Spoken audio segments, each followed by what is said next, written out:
Magandang umaga! Kumusta po? Narito po ulit ang update natin para sa lagay ng ating panahon.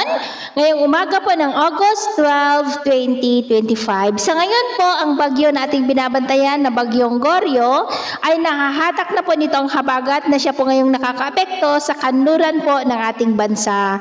Sa ngayon ay taglay na niya ang lakas ng hangin na maabot po sa 120 kilometers per hour habang nasa layo po ngayon ng 820 km east ng Itbayat, Batanes habang kumikilos po pa-west, northwestward sa bilis na 20 kilometers per hour.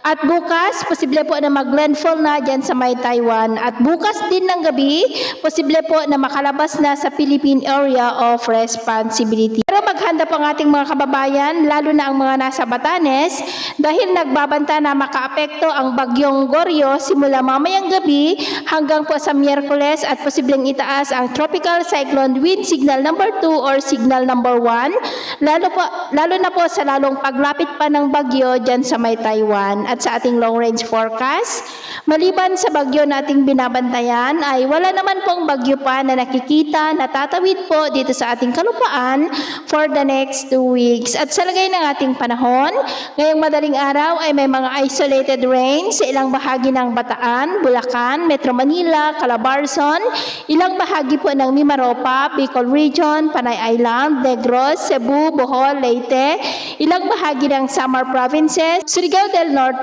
Bukidnon at Sarangani. At mamaya po ay sisikat naman ang araw sa malaking bahagi ng bansa, maliban lamang sa mga tsansa ng cloudy skies with isolated rain sa ilang bahagi ng Quezon, Laguna, Batangas, Marinduque, Mindoro, Palawan, Masbate, Panay Island, northern part ng Negros, Bohol, Maasin, Davao Oriental at Holosulu. At mamayang hapon, mas maraming lugar muli ang makakaranas ng mas maulap na kalangitan with isolated rains. Kaya kung lalabas tayo sa ating mga tahanan, ugaliin po natin lagi ang magdala ng kahit na anong panangga natin sa init ng araw at proteksyon na rin po sa mga biglaang buhos ng ulan. At sa atin naman pong mga baybayin, wala na po tayong nakataas na namang gale warning signals, pero ba yung pag-ingat lamang po kung papalaot tayo para po mas makaiwas sa mga sakunang pangkaragatan. So ito na ang latest update natin sa araw na ito. Ako po muli si Gems na nagsasabing